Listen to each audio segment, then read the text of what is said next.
Well, hello everyone today. Thank you for tuning into part 2 of the Mark Douglas interview, Wise Trade TV with Jared Levy. If you guys haven't seen part 1, it's truly phenomenal. I just found out about Mark in the past week or so, and in my opinion, Mark is a really great thinker around trading psychology. He's a stock trader himself. At least I Googled Mark Douglas's net worth, around $18 million. So I would say Mark did pretty well for himself trading the markets.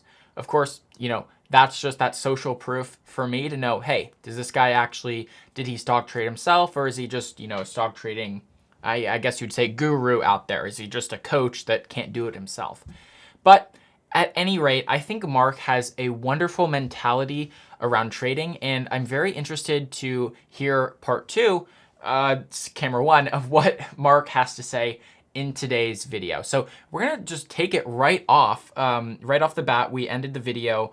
We're gonna start part 2 essentially, and we're returning after the break, of course.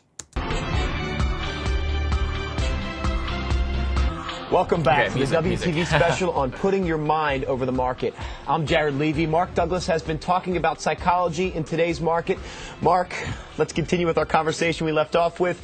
We were talking when we left about the flip of a coin. Right. And you said that you had a coin that was actually weighted on one side. You gave an example how a coin was weighted on one side, and over a series of flips, that coin had a 70% chance of, in this case, landing on heads. Right. Whereas in our software, we give you the edge, and maybe with our software, you have a better chance of being right or having a winning trade if you get in on a certain pattern. Right. You also talked about how it's the word right that's really critical here. Okay. Right. It's the word right. In other words, what people need to understand is how does believing in a random result affect your expectations? Because see, what we don't want is we don't want to get into trading with the possibility of being disappointed, or the possibility of being dissatisfied, or being even betrayed, because a lot of traders feel that way. They really feel betrayed. And the problem is that when that potential exists, it has the effect of affecting the way that we see market information in detrimental ways. Because, in other words, all of us have these mental pain avoidance mechanisms that affect our perception of information. Right. So, for an example, if I'm in a losing trade, and I got into this trade thinking I was going to be right. Okay. In other words, I did all my evaluation, I did all my analysis, I did my work, I built a case. Right. You know, it's like as the market's moving against me, I'm going to have the tendency to focus on information that tells me that I'm right and ignore the information that tells me that the market is actually trending against me. Okay. In other words, I can identify a trend, but I won't be able to identify that trend if I'm putting an inordinate amount of significance on the information that's telling me that I'm right, as opposed to ignoring the information that's telling me that I'm wrong. And see, and overall, if we want to be consistent, the principle that we need to keep in mind is that to be consistent, we have to cut our losses and let our profits run.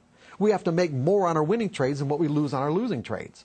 And the problem is that if I'm susceptible to being disappointed or betrayed, meaning I get into a trade, expecting it to do what I think it's going to do, that I'm going to have this tendency to distort market information that causes me to hang on to my losers. And in a winning trade, what will happen is that instead of letting a winner run, markets don't go straight up. In other words, if I'm in a long trade, right. I would like the market to go straight up, but they don't. They go up and they come back and they come, and it's the retracements we focus on instead of the fact that the market's still trending in our favor. So what you're saying right now, basically, is I found a stock, for instance, that I love. The stock just had a great news story. The charts are the same as the other stocks that I've traded, but just for some particular reason, I feel great about this stock. Don't know what it is, but maybe they had some great news out, and I feel that stock starts to go against me. You know what? Based on the news that's out there, based on the special feeling I have about this stock, I continue to hold my loser.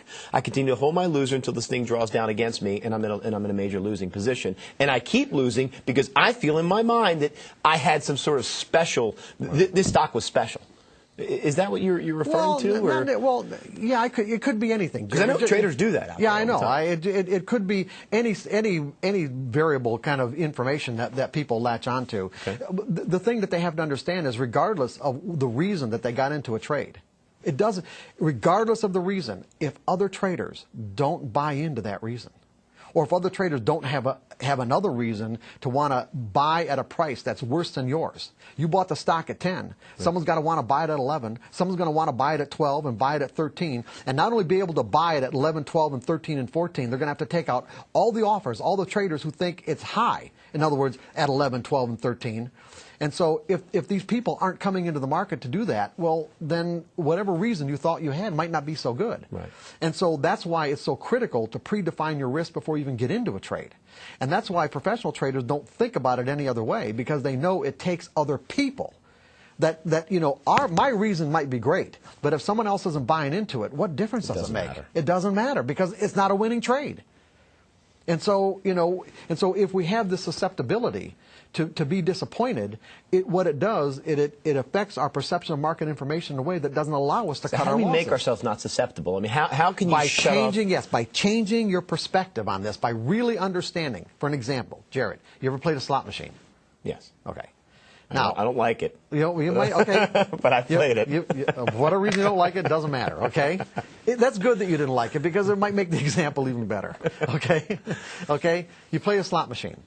When you put your money in the machine, let's say it's a quarter machine, okay? You put your money in the machine, you press the button, and the pattern indicating that there's a payoff doesn't show up. How do you feel? No.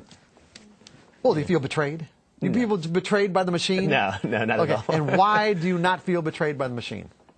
It's just a random, it's a random outcome. Okay. So in other words, you went into it with the belief that you know that you're participating in an event with a random outcome. Right. And as a result, your expectations about the outcome were in perfect alignment with the event itself. My expectation, believe it or not, was to lose. I know this sounds crazy, but when I put the quarter in, I thought, you know what, I'm probably going to lose this quarter. Yeah, exactly, because the odds aren't exactly in your favor. And what trading systems can do is actually put the odds in your favor in a way where we own the machine. Believe it or not. I mean, this is the whole role reverses if you learn to think about it correctly. In other words, if you understand that, so for an example, well, let me backtrack a little bit and say that most traders, if you compare trading to a slot machine, the difference would be that with a slot machine, we can't play until we've accepted the risk. In other words, we actually have to take our money out of our pocket and put it in the machine, or otherwise we can't play. Right. So that implies that we've accepted the risk, because the degree to which we have not accepted the risk, we wouldn't be able to put our money in the machine. That is our loss. The quarter is our loss. That's the risk. No, that's not our loss. That's just the risk. That's just how much we're willing to invest to find out if it's going to work. Okay? And then what we do is we wait for a pattern to show up. And if the pattern's a jackpot, great. If it's not, then we might be willing to put another quarter in the machine to find out if it is.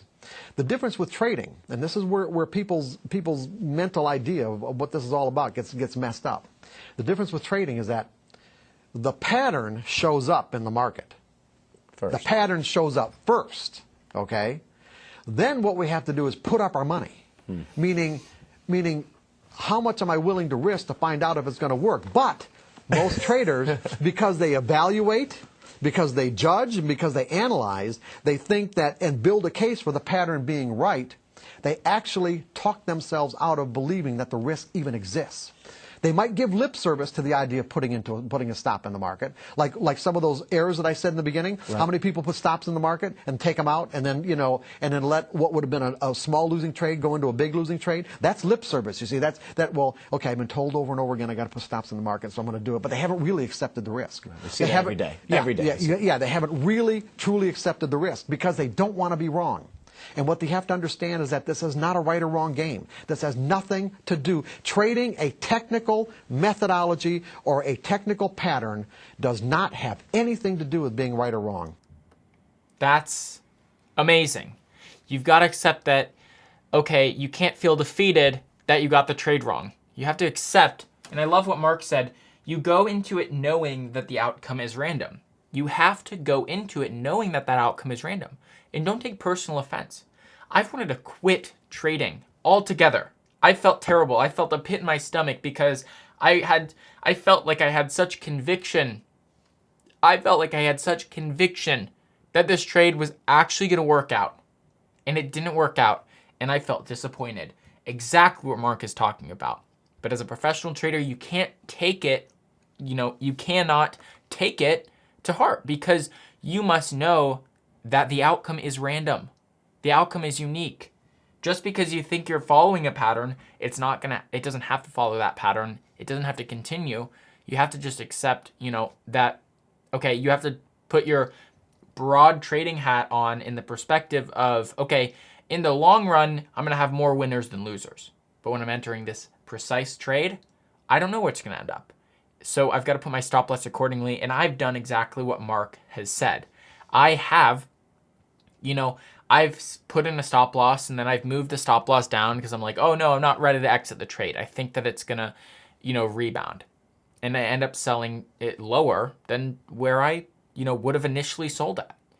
Very interesting. Thank you, Mark. It's just an odds game. That's all it is. In other words, you get an edge that says I've got the odds in my favor over a series of trades, but you've got to be able to take every single trade because you don't know the sequence to wins and losses. You got to be able to identify what your risk is, and that's simply how much am I willing to spend to find out if other traders are going to come into this market and bid it higher than my price or offer it lower than my price if I sold. That's all it means. And then, of course, you have to have a money management plan for how to take consistent profits. Right.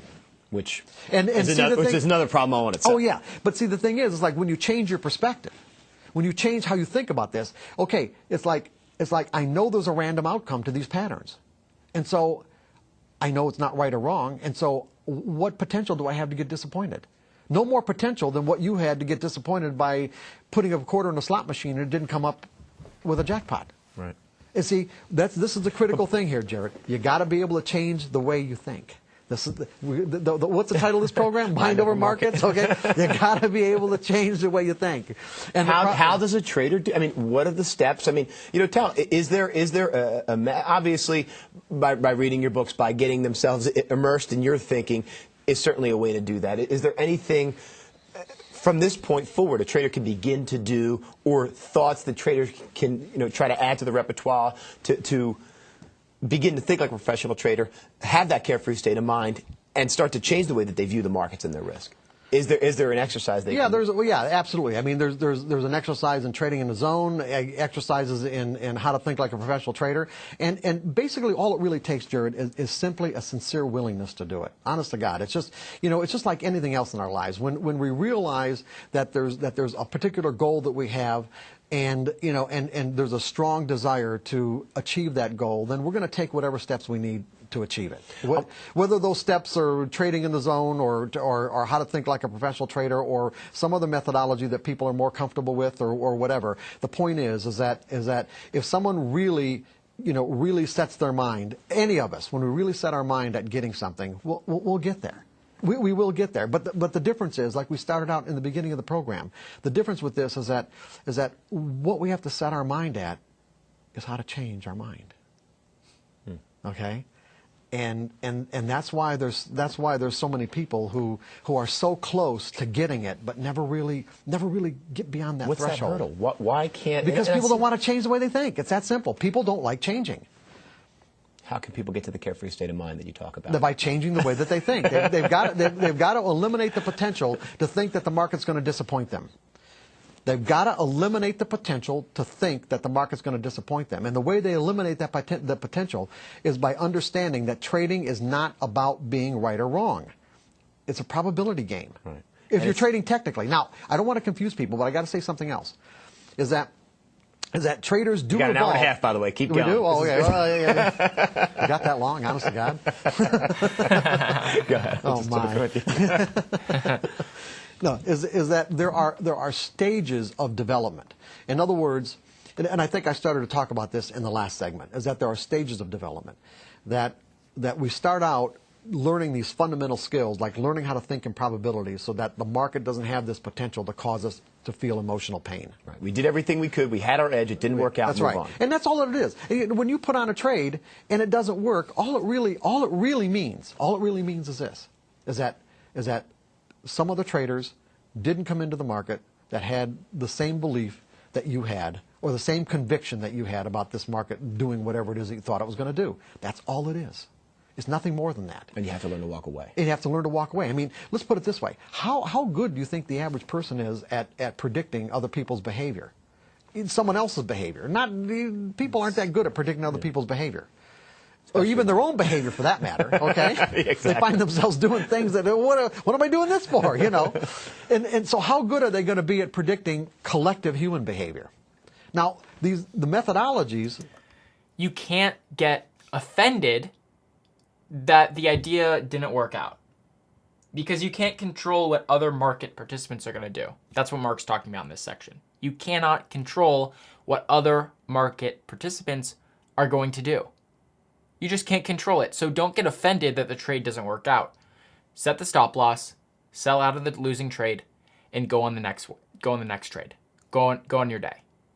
Find the next opportunity, because that opportunity didn't work out. Don't get offended. It's not you. It's just that the goals that you had versus the goals of all of the other market participants in the trade just didn't work out. That's very valuable. Very, very valuable. That we have access to. These mathematical formulas do that for us. Right.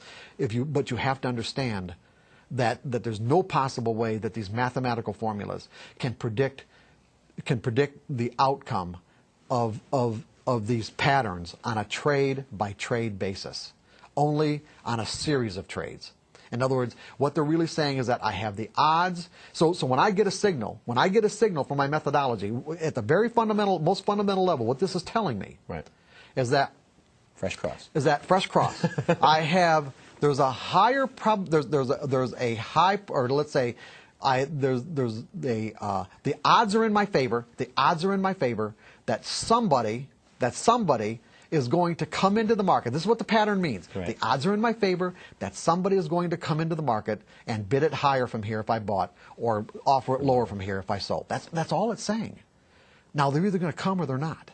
And so, as a result, I don't look at this as being a right or wrong. I look at this as how much distance am I going to give the market to move away from my entry point to tell me that they're either going to come or they're not, and any further is not worth the money of finding out. It's not worth the cost of finding out.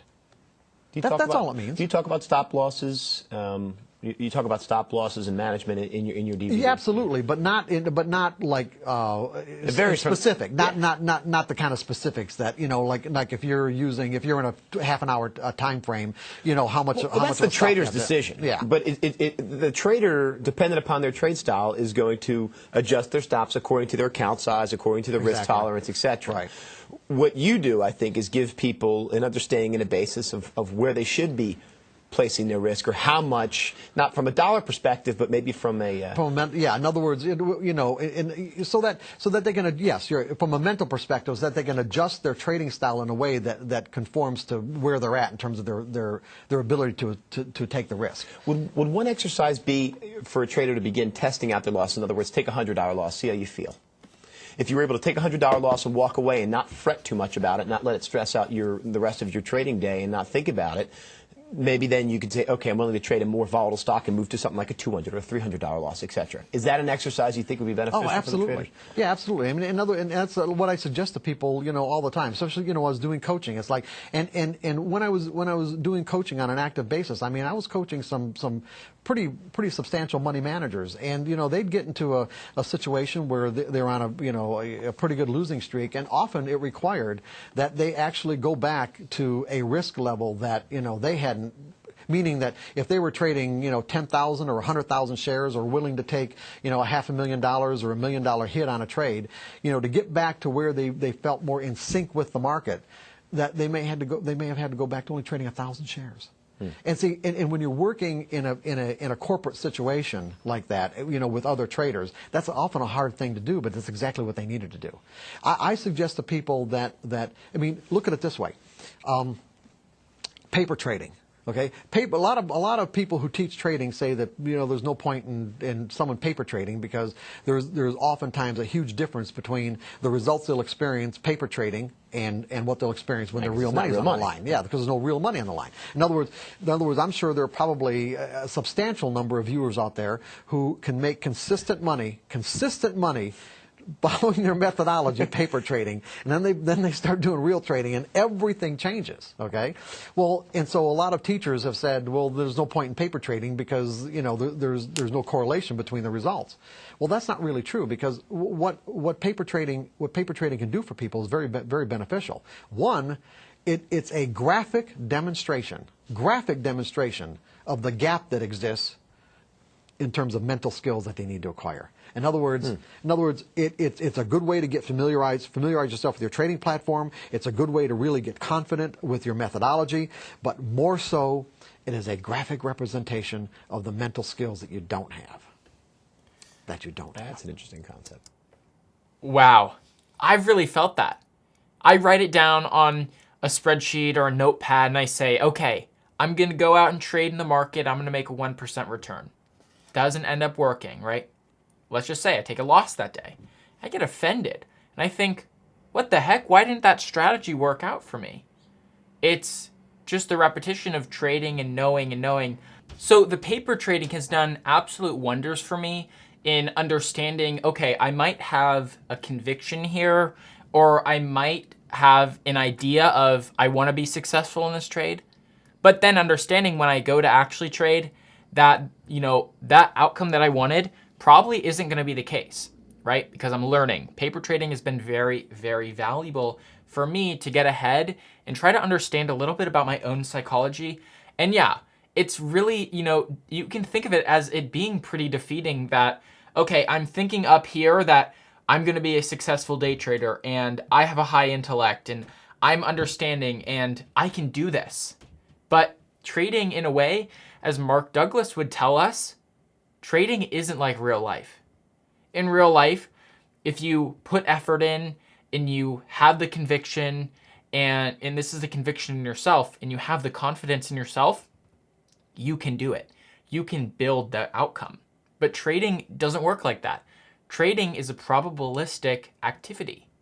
So that's very interesting that Mark talked about paper trading. I'm actually very glad he talked about paper trading because, wow, just amazing. That's an interesting concept. Yeah. So in other words, how does someone convince themselves that they need those mental skills? Look at your paper trading. Look at your paper trading in relationship to your real trading. Yeah. Now, if there's, and a lot of this, even if people have learned to think in probabilities, which is what we've been talking about pretty much this whole time, even if people learn to think in probabilities, it doesn't mean that they can really still accept the loss. Right. Because the way our minds think, in other words, if I have to take a loss on this trade, right, it could have the tendency to tap me into all the accumulative kind of negative pain of every time I've had to take a loss in my life. And it just doesn't mean in trading. It could mean, pets or what, people and that sort of thing, or jobs. And so, because our minds have this tendencies to associate, it can make it difficult to accept the loss. So a lot of times what people would have to do, and they also would find difficult to do, because a lot of times people get into trading because they want to impress their friends or their family, like, I'm a trader. Right. But what they might have to do is that when they graduate from paper trading, they might just, the amount of risk tolerance they have might only be just 10 shares and risking $1 on those 10 shares. And you think, well, what's the point of that? Well, the point of that is that, when you can trade those 10 shares flawlessly based on whatever your methodology says, right, and do it without any fear or because you were able to make those trades in the paper. I mean, you made those trades in the paper. Then you can go to 20 shares and see how that feels. Then you go to 30 and gradually work your way up. And people. That's a big thing that I have struggled with. And I'll be honest here. I got into day trading to make $1,000 a day, $5,000 a day, $10,000, $20,000 a day. That's ultimately my goal with trading. But I'm still new. I've been trading for 9 months. And I had to switch to paper trading because my convictions to make that amount of money were so high that it literally blinded me into making reckless decisions, right? Just starting out trading, I'm not going to make $1,000 a day profit consistently. It's a bit naive that I did think that way when I started trading, but I got into trading because, hey, I want to make a living from this. I want to make a really good living from this. Think about this. $1,000 a day, that's $270,000 a year salary. Now that's a doctor salary. Do you think that I'm okay and that the universe is like going to allow me to make the amount of money that maybe a doctor would make? just from picking up this skill and not putting much practice into it, that's the thinking process that I've adopted. I've got to think of it like, okay, a university education. Do I have to go, get all my degrees and go to school for 8 to 12 years to become a doctor that makes $300,000 a year? Yeah, I do. Do I have to do that same thing with paper trading? No. The only skill with trading is clicking a button and mastering my psychology. But I gotta frame it like that, okay? I've got to be okay with spending a year or 2 years or 3 years actually learning the skill and developing that mindset and developing that skill set that allows me to make $300, $500, $1 million a year, whatever that amount is. So just framing that and being comfortable with, yeah, when I'm paper trading and I started trading with $2,000, it just wasn't satisfying for me to, when I winning trade, I made $50 profit. No, that's just not satisfying. It's like, come on, I spent all day just trying to make $50. It's really not satisfying. Another thing on that point, there's this kind of limit. Charlie Munger talks about it. I'm sure that you've heard, the famous quote, Charlie Munger, you've got to make your first 100,000 before you do anything else. Work, 15 hours a day to make that first 100,000, because then everything else will smooth over and get easier. If we're talking at the front end of, oh, why would I want to spend all day trying to make $50? Well, that money relative to whatever else, my cost of living, just prices nowadays, it's not a lot, right? I kind of want to build up and detach myself from that amount of money, right? That's why I don't feel satisfied just making $50 because, comparing it to everything else, $50 isn't a lot. However, if I were, say, going into it thinking, okay, well, I'm going to spend all day, thinking about this trade and looking at the market and preparing for my trade and then taking a trade and executing it and making $1,000, well, simply, the procedures and the operations, they should be the exact same between those two trades. But $1,000 is way more satisfying, and more so $1,000, supports everything that costs in life, essentially, whereas the $50 doesn't. So those are just a few insights that I've had personally from paper trading. We're going to get back to the program. Are willing to gradually work their way up. This is a concept that we've never even talked about. I've never actually heard it put this way, Mark. I have to be honest with you, where you look at your paper trading account as kind of almost your goal, if you will. Almost like this is where I could be if I was trading from a carefree state of mind. Absolutely. It's perfect. This is where I could be if I had that carefree state of mind. If I had the mental skills that allowed me to do exactly what I need to do without reservation, without hesitation, without fear. That's the way that we can, and that's, and that's basically what we're getting at. How do we use the methodology that we have and the capability and the potential of that methodology to its maximum? You need the mental skills to do it. You made reference before, both at Wise Fest and earlier we talked about some events of pain in your life. And a lot of our traders right now feeling some pain with what's been happening in the markets the past couple of weeks. Mark, is there... does a person have to experience this, a total drawdown in their account, a total loss in their account where their account's almost wiped out or is totally wiped out for them to make that change in their mind? I mean, does that have to happen? Does it have to be traumatic like that for them to realize, oh, I've got to change something? I'm saying this, and obviously it can be done without that, but have you found that predominantly out there, in the people you've taught over the years, have people had to experience a high level of trauma before they can actually make the change? Or can someone just in the normal course of every day with a little bit of dedication actually? And I'm not trying to be rhetorical here. I really want a serious answer because there's people out there right now that I'm sure are thinking the same thing. Do I have to lose my whole account? Does this have to happen for me to make a You aren't in pain right now, are you, Jared? What's that? Yeah. I'm good. I've been out of the market all week. I'm just kidding. Yeah, well, you mean like the gutter principle? Yeah. Is that what you're referring Well, to? explain the gutter principle. The gutter principle, in other words, how much in the gutter do you have to be before you're willing to say, I'll do anything? Mm-hmm. As a matter of fact, this kind of brings something up. Is that when I was actively coaching, my coaching clientele basically fell into two broad categories. One was with traders who were already successful, who were already consistent, and what they wanted were, they wanted fine tuning. Okay, they wanted creative ways of fine tuning themselves so that they could actually increase the amount of money that they make over a year, or whatever. And then you had the other group was they're literally in the emotional gutter, okay? They're so exasperated. They're so frustrated because of the potential that it's so obvious what the potential is. And yet there seems to be these invisible barriers that keep them from getting into that potential. That they come to me saying, "I'll do anything." And that's, now everyone has different tolerances of pain before they get to the point where they say, "I'll do anything," and mean it, and be sincere, and mean it. Well, and mean it. That's the whole thing. They got to mean it. Mark, we're wrapping up the show. We have a couple more minutes now. There was a couple points I know you wanted to make before we end up this show. And guys, just so you know, next show we're going to open up to phone calls and emails. So if you want to start lining up your emails or your phone calls, do that now. Mark, a couple more minutes to go. In this arena, I mean, is there any message you can give to our traders or any final thoughts, maybe a mantra, something? No, just basically just to kind of sum up what we've been talking about, that if consistent results are your objective, then you're going to have to learn how to think like a professional trader, because that's what they do. They make consistent results. That's why they're pros. That's why people give them their money to manage. That's why they have jobs where they actually trade for a living, because if they didn't make consistent results, they wouldn't keep their jobs.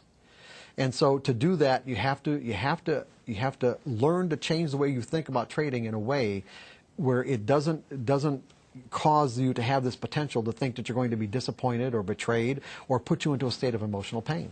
It's like getting to that carefree state of mind. And once you get to that, once you shift your perspective, everything changes. It's not about being right or wrong. And when you really understand that, and then you go through the process of learning how to accept the risk of losing, then everything about your trading will change. So when the patterns present themselves, you trade them. You trade. You don't think about it. There's nothing to think about. It's like, don't think. There's nothing to think about. And you trade within your means. Except the risk and how you're going to take profits. But I'm saying the pattern itself, when the pattern presents itself, there's absolutely nothing to think about. That is the objective part about trading. You can know. Yes, there's no way you can know what the outcome is going to be. Mark, we do have another hour, like I said, okay. So we've got plenty more time to go. One last thing I wanted to ask you real quick. We've used this word edge a couple of times. Right. A lot of our traders are not familiar with this word edge. I've used it on the floor. Edge to us was basically having a spread in there. In other words, if we had an option that was worth $1, the ability to buy it for 90 cents or sell it for $1.10. Mm-hmm. How do you define edge as a closing thought? Just simply, an edge is just a higher probability of one thing happening over another. That's all. Just a higher probability of one thing happening over another. But keep in mind that within the context of what we've been talking about, it's a higher probability happening over another over a series of trades. A series, okay? So in other words, like for example, what I do is I teach people to trade in sample sizes. Right. So that instead of saying to themselves, I'm going to take the next trade, I'm going to take the next 20 trades. Right. I'm going to keep myself in the game. I'm going to keep myself in the game and see what happens over the next 20 trades. And then if I get the kind of results that I like, I'll take another 20. If I don't, I'll tweak my methodology so that I get better results. Mark, it's been great. We'll see you back in a couple minutes. Guys, It is time for a break. We want you to get your questions in for Mark. You can give us a call at 1-866-WTV-WISE. That's 1-866-988-9493. Or you can send us an email to trader@wisetradetv.com. When we come back, we will answer your questions and talk more about psychology in today's markets. We'll see you back here in 5 minutes. I like this a lot. I'll read here. Paper trading allows you the ability to see what your carefree trading habits are. That was really cool. That was great that Mark said what your carefree trading habits are. Because when you're paper trading, you're not dealing with real money. So you don't have that, pit in your stomach feeling of, oh man, what if this trade doesn't go my way? You don't start freaking out. You're not in fight or flight mode.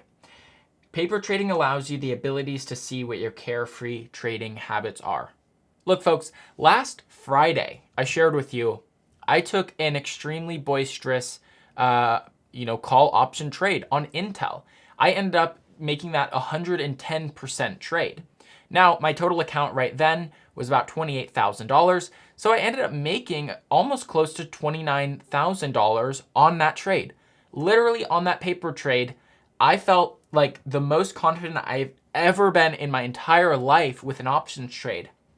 It wasn't me going YOLO, even though the video I titled, like, going into a YOLO options trade. No, I felt super conviction that this, in fact, was the right move to make. And I caught wind of the pattern, right? I'm catching the beginning of the pattern.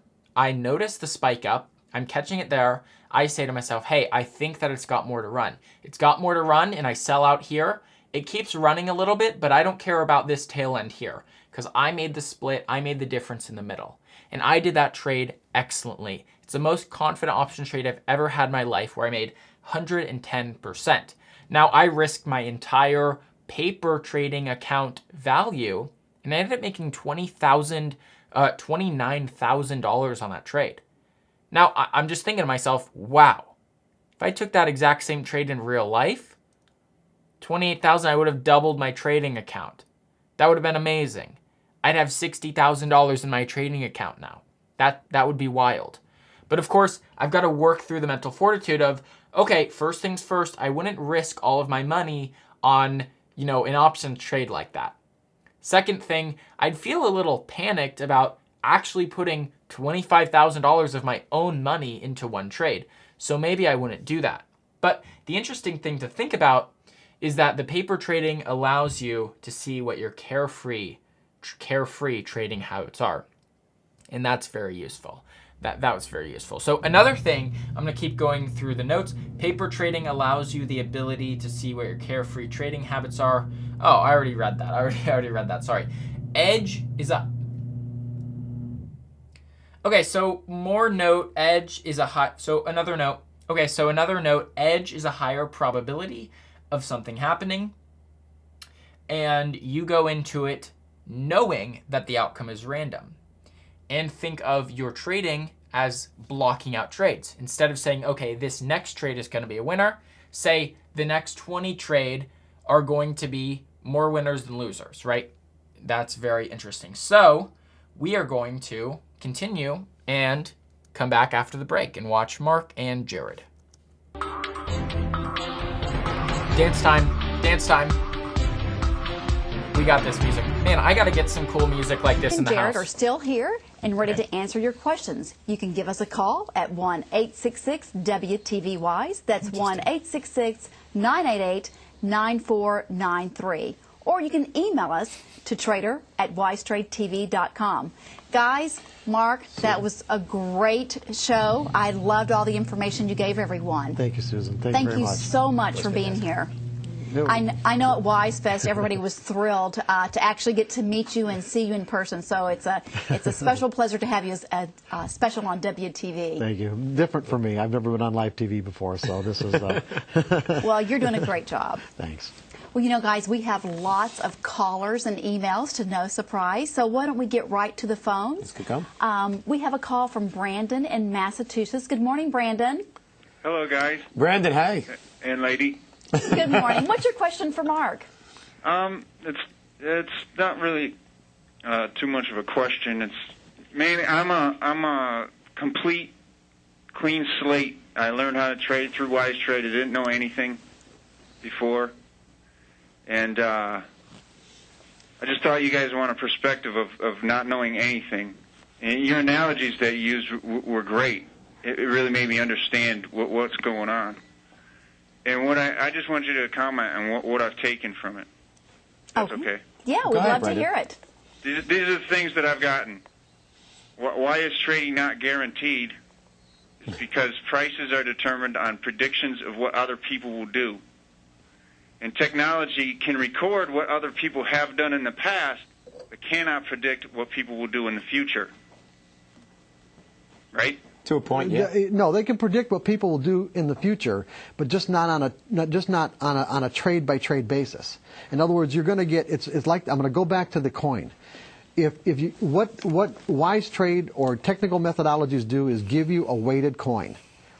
where if I've got a coin that says that 70% of the time that you flip this coin, it's going to come up heads, then that's what your technology, that's what your technical methodology does. It gives you that whatever percentage edge. It just means that on each individual trade, which is what the tendency that most people have to do, is they try to figure out if this trade is going to work, not if the next, not what's my percentage of wins to losses over the next 20 trades or the next 10 trades or the next 100 trades.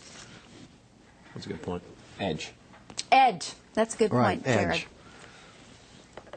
Okay, Brandon, well, thank you for calling on that. We have another caller. It's Miss Amber in California. Good morning, Amber. Hey, Amber. Susan, Jared, Mark, hello. How's it Let's going? hear from you. Oh, yes. Hey, you know what? Thank you, Susan. Mark, thank you so much for being here. Thank you. Your book, My pleasure. Trading in the Zone, I read it cover to cover. I love it. I think it's neurolinguistics for trading and for traders. And I loved what you said about scaling out of positions. That made so much sense to me. There are little bits and pieces in that book, you know, that a lot of people don't. It's not just, you know, blanket psychology. I mean, there's so many little intricacies in that book that'll help you with your individual trading if you pick them out. Talk about scaling out. Where did you come up with? I mean, obviously. Where it occurred to me to scale out was back when I first started trading. Well, not exactly when I first started trading, but while I was working at Merrill Lynch at the Chicago Board of Trade as a retail broker, by the way. And I used to keep meticulous records, and I would analyze my trades, and I found that.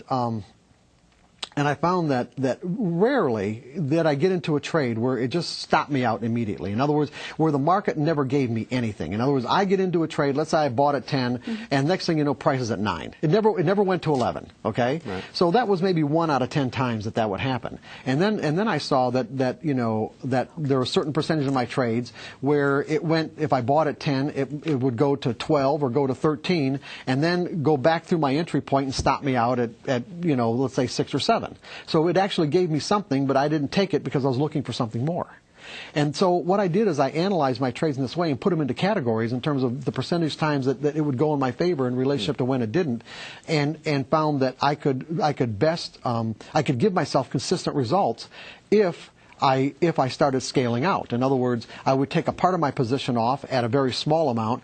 Let's say, just to make it easy, I trade a lot of silver and gold back then, but just to make it easy, where I would take a first third of my position off at, let's say, 3 or 4 cents in silver. Okay. And what that would do is that would not only make me a winner from a psychological perspective. If you really want to look at this, psychologically, what you want to do is you want to create a belief.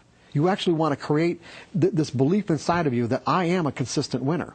Right. And what will happen is that when that belief gets integrated into your mental, as part of into your mental environment as part of your identity, as long as, of course, the steps that go into making I am a consistent winner are consistent with that belief. In other words, it becomes a part of your identity, and you just function out of that belief in a way that you don't even have to think about it anymore. That increases your confidence. That's right. It not increases it. It's just who you are.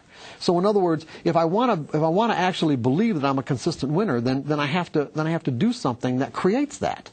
So by taking off at least a third of my position with a small amount, what that would do is that would reduce my risk. So if the market did go back and stop me out, it wasn't stopping me out of my whole position, but if it didn't, then of course I had a spot where the next third came off, and then a predetermined spot where the next third came off.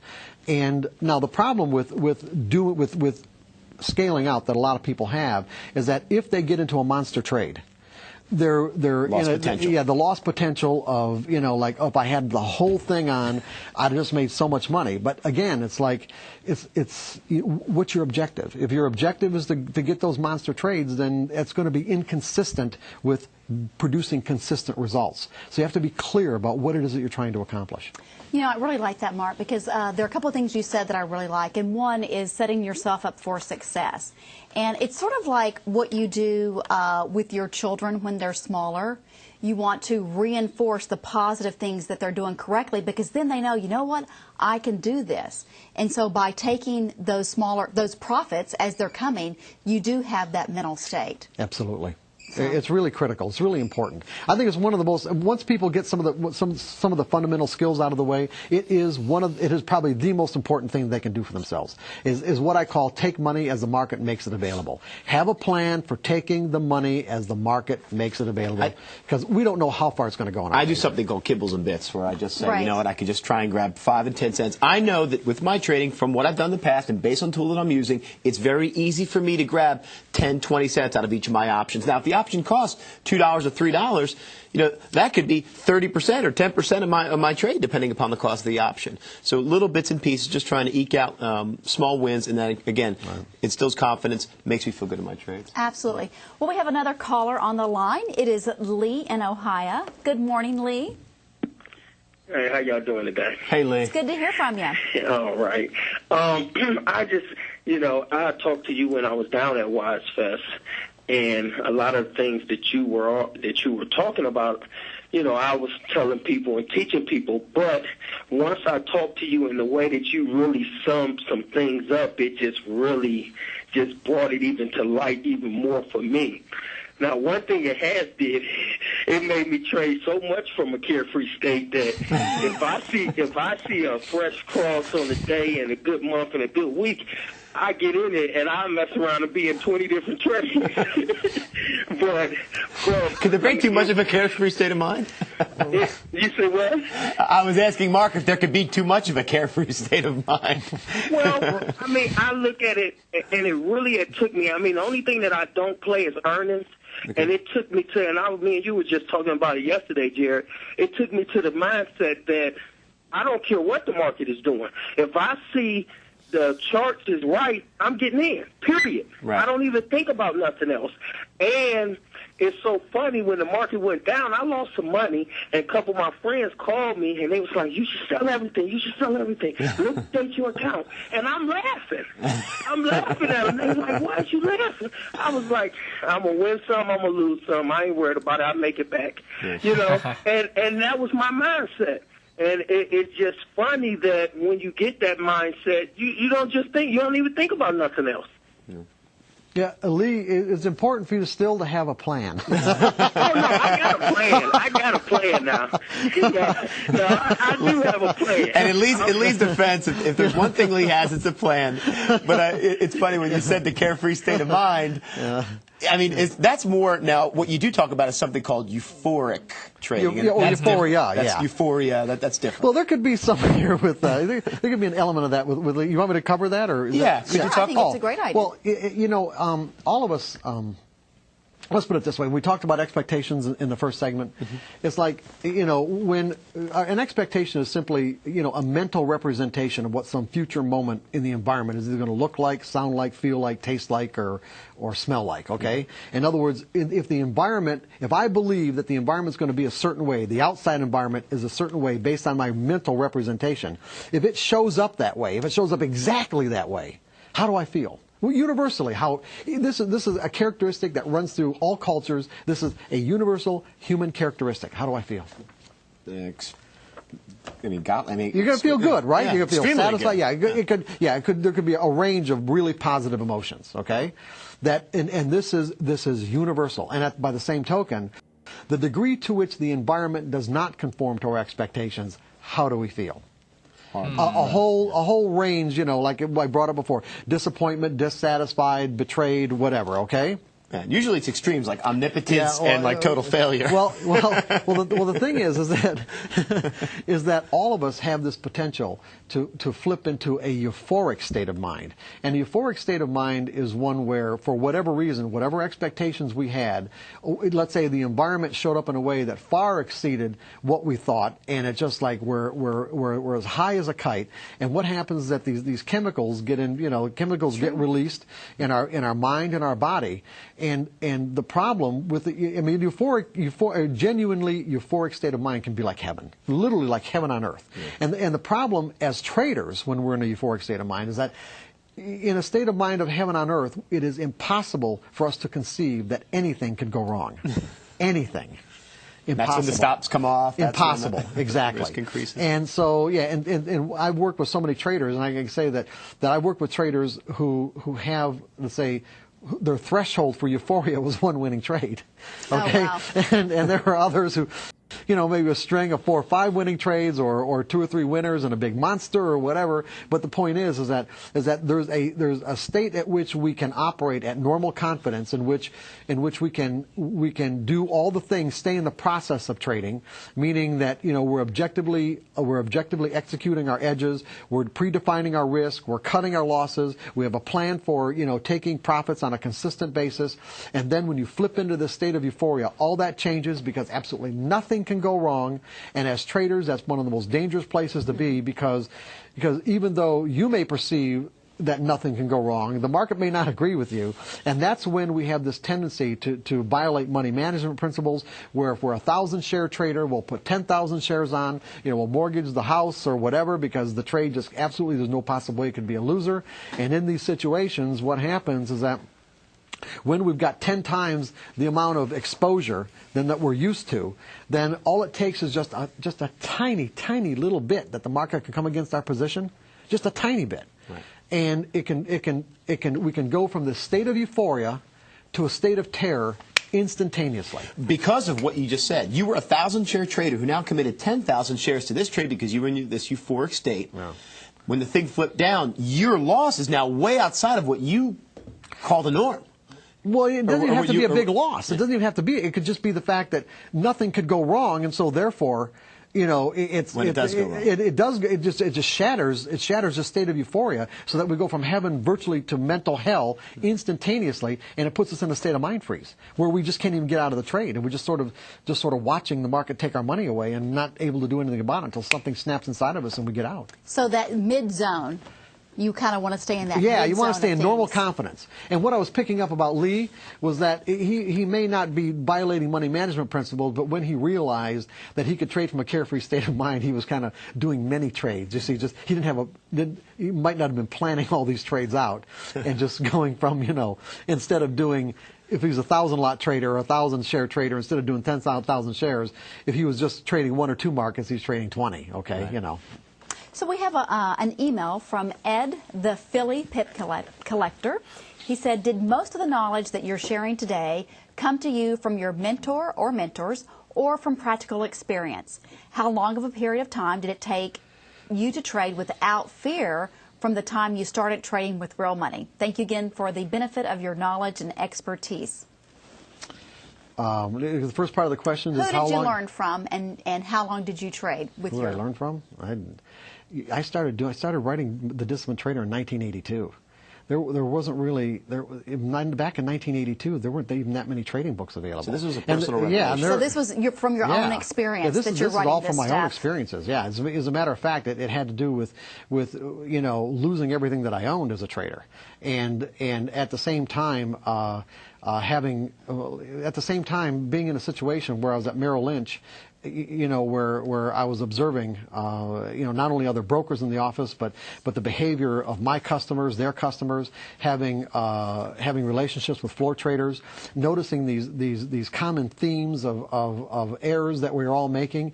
And then when I ended up losing everything that I owned, I was in a state of mind where I didn't have anything else to lose, other than maybe my job, because, you know, Merrill Lynch would have known the situation. I'm sure they would have fired me, but they didn't, and so I was able to not trade anymore because I didn't have any money. But at least I still had access to the markets. I still had access to being a trader, and when people really genuinely tap out, they don't get to trade anymore because they don't have the financial resources to do it. Right. So I was in kind of a unique situation where one, and this I could probably explain it, but I'm not going to do it here, in that I just knew that trading was psychological right from the very start. It just made sense to me that it wasn't technical as much as psychological. So is it because of your observation of not only what was happening to you, but everybody around you, and then you had bottomed out?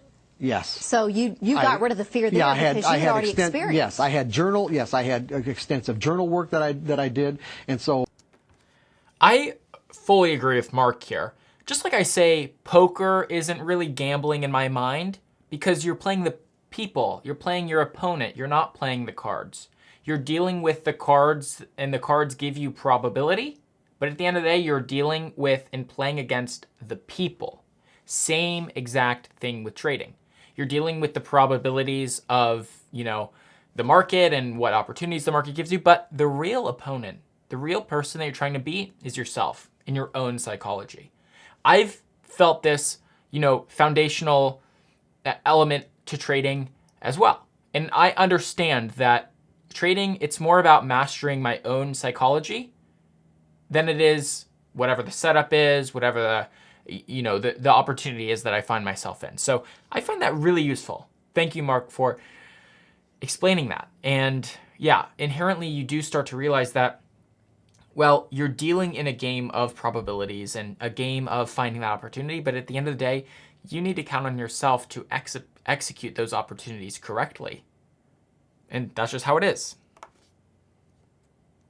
So in 1982, you know, when I came to these realizations about myself and about trading, and when I didn't have anything more to lose, everything about my trading changed because it was like the fear dissipated, and it's like I started making consistent money for my customers because I was doing the same things, but I was doing it from a different perspective and not making the errors. So the second part of his question referred to the time it took you to get over your fear, and you think it was more, or you say it was more like almost an instantaneous. Well, yeah, it was an instantaneous, maybe an instantaneous realization, but it was because of these experiences. Right. And so what I started doing is developing the material that ended up in the Disciplined Trader.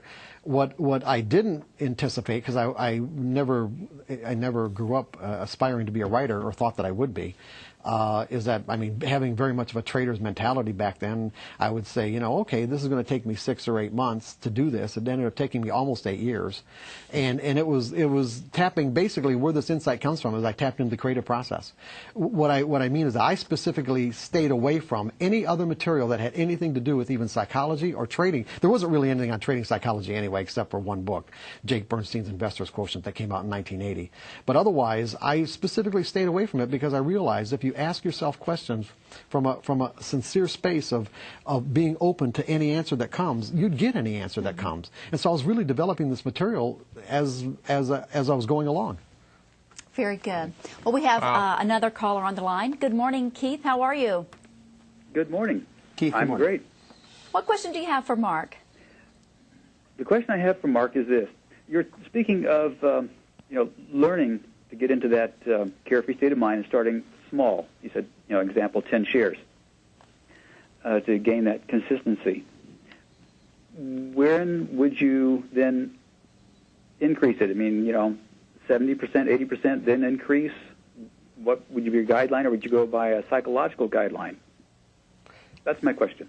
Interesting one. Thanks, Keith. I'd go by a psychological guideline. In other words, when you can trade 10 shares perfectly, in other words, when you can set up a trading plan and execute that plan, when I mean perfectly, I literally mean not just execute the plan perfectly, but execute it without any conflicting or competing thoughts about what you need to do and when you need to do it. In other words, it wouldn't even occur to you to make a trading error. And then what you do is you move up to the next level and see how well you do. Is P&L an equation here? Profit and loss, is that an equation? Well, not necessarily. I mean, you can do an exercise like that and not even take profit and loss into consideration. That, in other words, there are many times I've set up for people, trading exercises that really didn't take into consideration how much profit they might have. It was following the plan. It was following the plan. Because we know we're going to lose, Jared. That's right. It's so following you the can plan. live with that loss and just keep moving forward. Exactly. In other words, how well can you follow the plan? And then if you can follow the plan without any conflicting or competing thoughts to do other than what you set out to do, then you up your size. This gives me a lot of confidence, and it makes me very excited to begin trading with this in mind, with all of this advice from Mark, to begin trading with a clear head and say, all right, I've got to get consistent with the plan. I got to get on the plan now, okay? No more, and I'm saying this personally, I feel like what has messed me up in the past has been my creativity, right? I operate off the guideline of, okay, the success here is simple. In the trading, you're dealing with probabilistic environment. So if I'm just trying to get creative as a human being and, kind of be wishy-washy and try to use my own intelligence and my own acumen to dictate what moves I make, well, in the long run, that's not going to work out for me, because at that point, I'm operating upon the belief that my intelligence is going to get me there. Not that my probabilistic attitude towards trading is going to get me there, which is what's going to get me there, right? Dealing with the probabilities of trading. So I got to accept that. I've got to accept that. Very interesting. Very interesting. Thank you again, Mark. We'll go to continue on with the video. And if you're real comfortable right off the bat, you can up your size even more. But if you find you're not comfortable and you find yourself making trading errors or even thinking about making trading errors, then stay at that level until that doesn't happen anymore. That's great advice. Thank you for that. We have another caller. Frank is the first time calling in. Thank you for doing that, Frank. What can we do for you?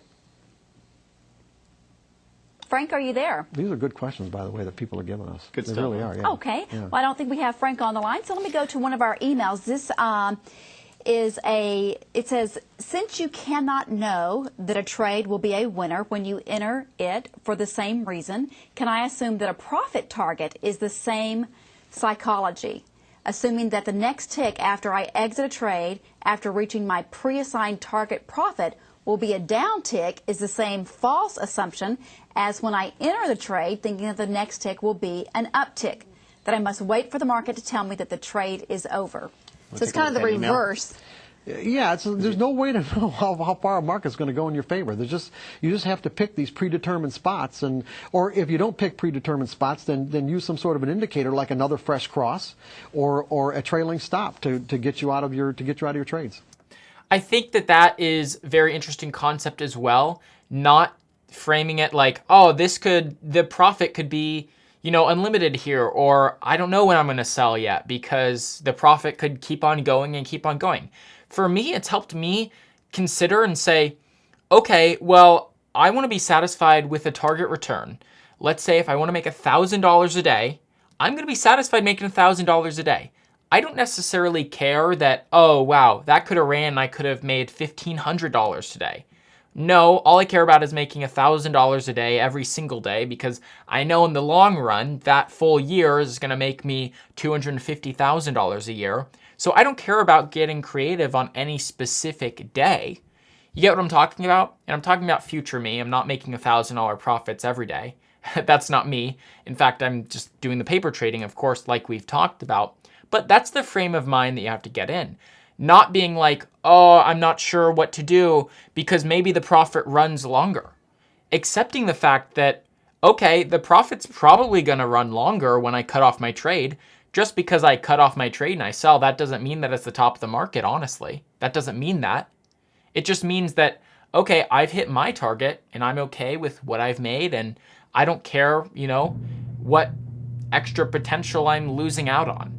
Because if I'm chasing the game of chasing that extra potential and opportunity, I'm going to catch myself and I'm going to, I'm trading in a fashion that is way too far unhinged for comfort level for making consistent profit, right?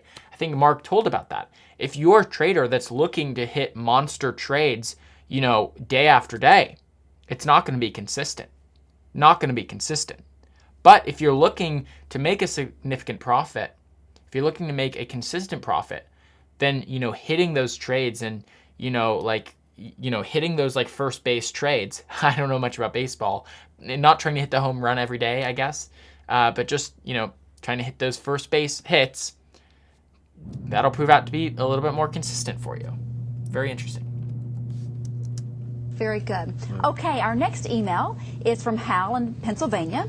And he says, hi, Jared, Mark, and Susan. On behalf of all the wise traders, I want to thank you for this great opportunity to listen to Mark. The question I have for Mark is, over the years, have you found that a day trader can be as successful as a swing trader or long-term trader, provided stops are in place and a good trading plan is in place? It really how you categorize the way people trade is virtually it isn't even relevant. In other words, it depends on how you think about your trading and what you're most comfortable with. So I would think that your trading style has to fit your personality and your time allotment. That's right. Yeah, so a day trader who's got their mind right is going to be just as successful as a swing trader who's got their mind right, and a swing trader who doesn't won't be any more successful than a day trader who doesn't. So, well, Jared, you touched on something that earlier when I was watching the program, I thought we would ask Mark. If somebody is new to trading and they watch Wise Trade TV, and they see that we have all different trade styles, and we even have all different markets. A common question we get is, how do I determine, what trade style is suitable for me? And how do you think that from a psychological standpoint? Not necessarily, maybe they can spend all day at the computer and they have time to do that. But for who they are, how do you help determine what type of trader is more suitable for their personality? That's a good question, and it's kind of tough one to answer too. You'd probably have to meet the person. Yeah, for me, it's like, even when you do personal consultations, it's like what I realize is that you can't put people into categories or pigeonhole them into certain boxes. That everyone's mental ecology is unique, and you have to respond to that kind of uniqueness. So how a person goes about determining what trading style is most appropriate for them would pretty much be based on what they're attracted to. In other words, even for me, for an example, for many years, I learned to trade as a swing trader because we didn't have access back in the late 70s and early 80s. We didn't have access to market information. There weren't all these platforms and computer. Because personal computer hadn't even been invented yet. So what we had to do is we had to call our broker for the high, low, and close and keep our own bar charts. So to day trade was absolutely impossible. Right. A day trade away from the market. Wow, I can imagine that. It's really interesting to consider how the technology has evolved, right? We don't even pay commissions anymore to invest, right? Like, Robinhood kind of defeated that in the game. I don't have to pay commission when I trade. I don't have to pay a commission when I want to invest. That's just one thing technology has helped me with. But yeah, that is true. I can't imagine the perspective of Mark, like, you have to physically call a guy in order to get the price quote. You can't just hop on Webull and instantly see where Tesla stock is or whatever stock. There's thousands of stocks that I have available right now to me from the push of a button. And, that there's many different types of trading, right? There's trading regular stocks, there's trading options, trading futures, trading Forex. I know most about stocks. I'm currently learning about options. Information is everywhere. And hey, yesterday when we were doing our videos and we had questions about things that we were learning from SoFi's earnings report, what did we do? We asked ChatGPT to explain the situation to us in a way that would be, most practical for us to understand. That's pretty crazy. I think the amazing ability for technology to help us educate ourselves and understand. Look, I'm here from a second bedroom in my house, learning how to day trade by myself, watching videos online, asking ChatGPT to help me describe things, reading books. It's like I don't need to go to, a fancy business school to be able to learn how to trade and invest in the markets. Everything is at my fingertips. So it's just very interesting perspective. You can learn whatever it is you want to learn. And man, yeah, really cool. And I'm glad that we're not in Mark's time where we have to keep our own bar charts. I don't even know what that would entail. Is he trying to chart out his own stocks? That would be horrendous. I can't even imagine. And the amount of time that takes, the speed to lead, essentially the speed at which we can make decisions helps us in a certain way.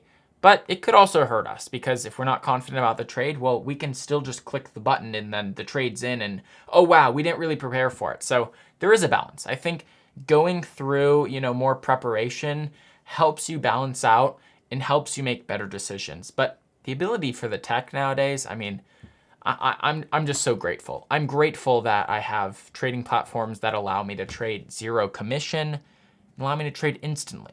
It's crazy, honestly. It's crazy when you think about it. And yeah, just on a human level. Where were humans at 500 years ago with access to information and technology? Right? Simple as that.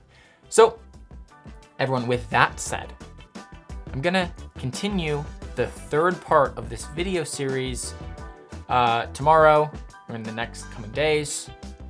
And it's going to be awesome. So, feel free to hit that like button, subscribe button, and comment below. Tell me what you guys think about this video. And I'm going to be releasing the third and final part of this video soon. So stay tuned and I will see you next time. Take care. Have a good one. Bye.